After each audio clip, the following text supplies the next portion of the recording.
Once आपके purchases हो गए, अगर आपका सर्विसेज का बिज़नेस है या फिर है ट्रेडिंग का, ये रिटेल का, तो जो नेक्स्ट इंपॉर्टेंट चीज़ है वो है आपके लिए सेल्स। तो अगर आप मैन्युफैक्चरर भी हैं तो भी आप पहले सेल्स की वीडियो देख लें, फिर हम कंजम्पशन को भी कवर करेंगे। तो अब हमने जाके एंटर करनी है एक नई सेल। तो सेल किस एंटर होगी, आइदर आप जाके लेफ़्ट पे जाके सेल्स के से जा सकते हैं, या फिर टॉप राइट पे डाटा पे क्लिक करके जो पहली ऑप्शन ऑफ सेल ऑर्डर की है, जो सेल ऑर्डर का फॉर्म ओपन करेगा। अगर आप सेल से जाएंगे तो आपके ये लिस्ट से आएगी सेल ऑर्डर्स की, फिर पेमेंट रिसीट्स हैं, सेल रिटर्न्स हैं, और फिर कस्टमर्स हैं। कस्टमर्स हम नहीं कवर करेंगे डाटा एंट्री सीरीज़ में, वो क्योंकि सेटअप सीरीज़ में कवर्ड है ऑलरेडी। तो न्यू सेल एंटर करने के लिए हम न्यू सेल पे क्लिक कर लेते हैं, या फिर टॉप राइट डाटा से जाके सेल ऑर्डर क्लिक करेंगे तो भी यही पेज ओपन होगा। इसमें हम चेक कर लेंगे कि हमारा रीजन और हमारा इन्वेंट्री स्टोर सही सिलेक्टेड हो। उसके बाद आइटम्स ऐड कर लेंगे, सपोज़ ATL है, ये इसकी डिटेल्स आ गई, आइटम नेचर आ गई, कैटेगरी आ गई, अवेलेबल स्टॉक क्वांटिटी लेवल 1 वाली, और सेल क्वांटिटी जो हम सेलेक्ट करना चाह रहे हैं। तो सेल क्वांटिटी इधर डिसेबल हो जाती है क्योंकि उसकी लेवल 2 मल्टी क्वांटिटीज़ हैं, वो आप नीचे एंटर करेंगे तो सेल क्वांटिटी ऑटो कैलकुलेट होगी।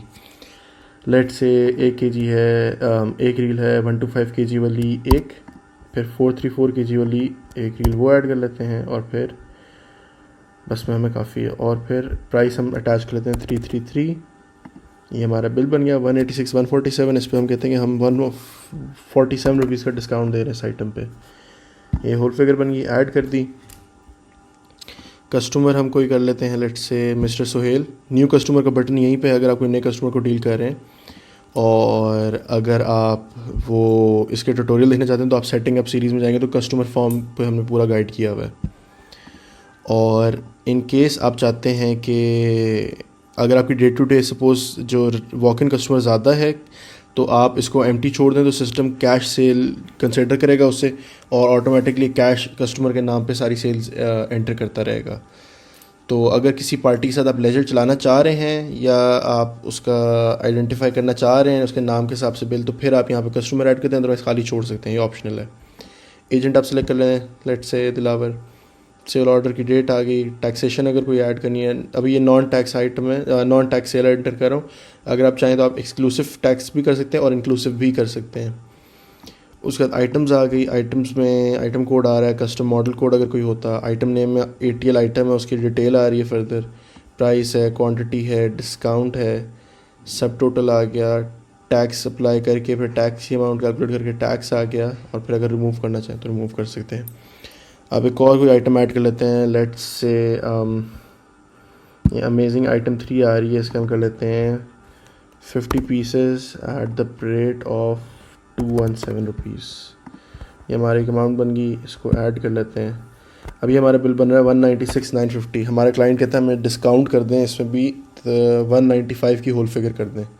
ये सपोज 6950 का डिस्काउंट मांगता है, तो उस सूरत में क्या कर सकते हैं कि हम 6950 यहाँ पर एंटर करेंगे। ये फाइनल डिस्काउंट है, एक आइटम लेवल डिस्काउंट है और फिर एक फाइनल इनवॉइस पूरी पे डिस्काउंट है। तो हमने ये डिस्काउंट ऐड किया तो सब टोटल का टैक्सेस और फिर डिस्काउंट और फिर टोटल अमाउंट आपकी 1,90,000 होगी। अब ये जो सेक्शन था ये सारा था इनवॉइसिंग का। नीचे जो है पेमेंट का है।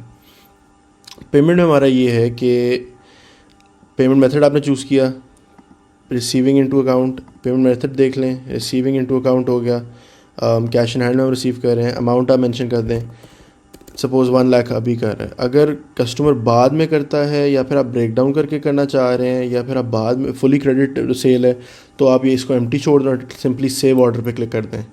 लेट्स से 1 लाख रुपीज़ उसने अभी दे दिए हैं और वो सामान लेके चला गया है, सपोज कोई क्रेडिट का कस्टमर है, मिस्टर सोहेल जो है। सेव ऑर्डर पे क्लिक कर लिया आपने, सेल आपकी एंटर होगी, डिटेल पेज ओपन हो गया सेल का। आप उसको डुप्लिकेट कर सकते हो, सेल को डिलीट कर सकते हैं, एडिट कर सकते हैं, रिटर्न कर सकते हैं, प्रिंट कर सकते हैं या पेमेंट रिसीव कर सकते हैं। अच्छा, इसकी डिटेल में क्या क्या चीज़ें कवर्ड हैं। सेल ऑर्डर नंबर आ गया, क्लाइंट का नाम आ गया, सेल एजेंट आ गया, क्लाइंट का फ़ोन नंबर, एड्रेस आ गया, आपके पास सेल ऑर्डर डेट आ गई, आपके पास ब्लू एरिया आपका रीजन आ गया, टैक्सेशन कोई अप्लाई हुई हुई, किसने क्रिएट की और कब क्रिएट की सेल।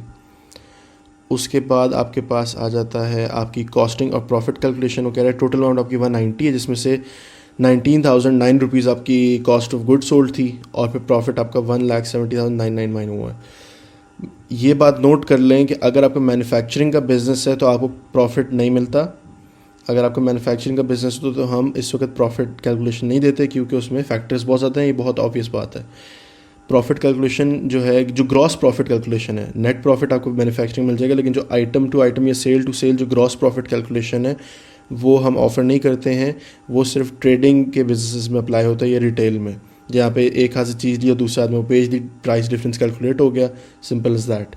मैन्युफैक्चरिंग का ऑब्वियसली आप लोग सब समझदार हैं, आपको पता है कि कॉम्प्लेक्सिटीज़ क्या हैं, तो वो हम इस वक्त नहीं फैसिलिटेट कर रहे हैं। प्रॉफिट अमाउंट आ गई, प्रॉफिट परसेंटेज आ गई, सब टोटल अमाउंट आ गई, डिस्काउंट अप्लाई कर दिया, टैक्सेशन होगी तो टोटल अमाउंट आपकी अप्लाई हो गई। उसके बाद पेमेंट स्टेटस, टोटल अमाउंट 190 थी, 1 लाख रिसीव हुआ है और 90,000 इनवॉइस का जो है पेंडिंग है, और स्टेटस जो है पार्शियल रिसीव्ड है।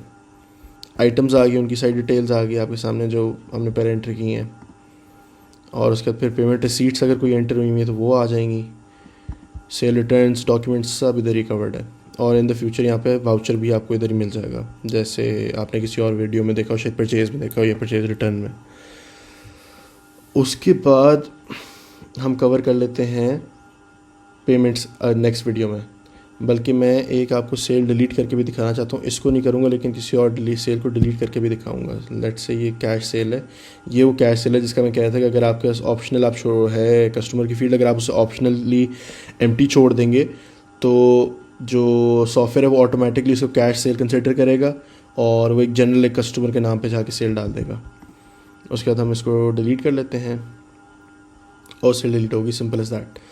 तो ये थी जी कि सेल किस तरह एंटर करनी है, क्या डिटेल है और कहाँ से एक्सेस करना है। नेक्स्ट हम कवर करेंगे कि किस तरह हमने उसकी पेमेंट रिसीव करनी है, पेमेंट रिसीट्स किस तरह मैनेज होती हैं, और फिर उनकी उससे नेक्स्ट वीडियो में उसकी रिटर्न्स वगैरह। थैंक यू, अस्सलाम वालेकुम।